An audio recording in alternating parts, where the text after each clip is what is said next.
Que l'on parle d'une municipalité rurale, d'un quartier ou d'une grande ville, nos collectivités sont comme une fourmilière dans laquelle se côtoient une multitude de projets. Les différents groupes qui les portent reconnaissent de plus en plus le besoin de travailler ensemble. À l'intérieur des projets qui voient le jour sur leur territoire, les élus municipaux deviennent des partenaires privilégiés. Cependant, il est parfois un défi de créer des partenariats et des collaborations avec eux. Connaissons-nous vraiment leur réalité? Est-ce que nos façons de faire pourraient être plus adaptées?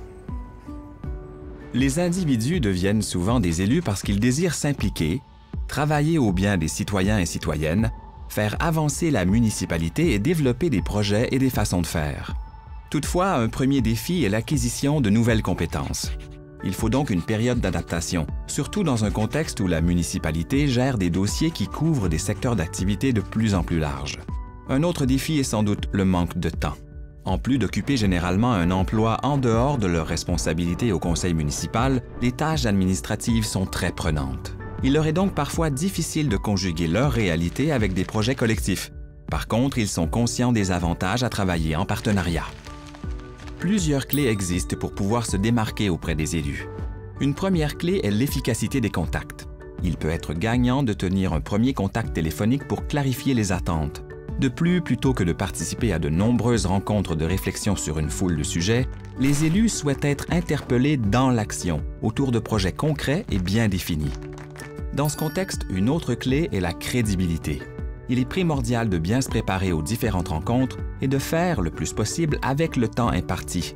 Cela implique une présentation claire, concise et étoffée du projet et de la contribution attendue de l'élu auquel on s'adresse.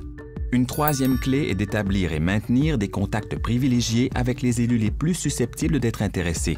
Il faut aussi se rendre le plus visible possible. Finalement, les élus disent que la meilleure façon de les engager, c'est en démontrant que les citoyens et citoyennes sont directement au cœur des projets proposés et que ces projets auront des retombées concrètes. Après avoir établi une bonne relation, il faut se questionner sur la contribution qu'on souhaite obtenir de la part des élus. Par exemple, ils sont doués pour utiliser leur influence et faire avancer les dossiers auprès de certaines personnes ou structures. Ils ont aussi la capacité d'établir des contacts et d'ouvrir des portes parfois inaccessibles. Finalement, leur connaissance des structures municipales et la façon de mettre à profit les leviers existants est un atout important. Bref, en s'adressant aux élus, il faut en appeler à ce qui les allume, les motive et les passionne. Et surtout, il faut être persévérant et ne pas avoir peur de les relancer. Grâce à toutes les personnes qui s'impliquent dans le développement de leur collectivité, de multiples chantiers prennent vie pour aller plus loin et se donner tous et toutes une qualité de vie optimale. Les élus ne sont pas les seuls à y participer. Ils ne sont qu'une partie de l'engrenage qui nous permet d'avancer. Alors ensemble, peut-on entreprendre notre collectivité?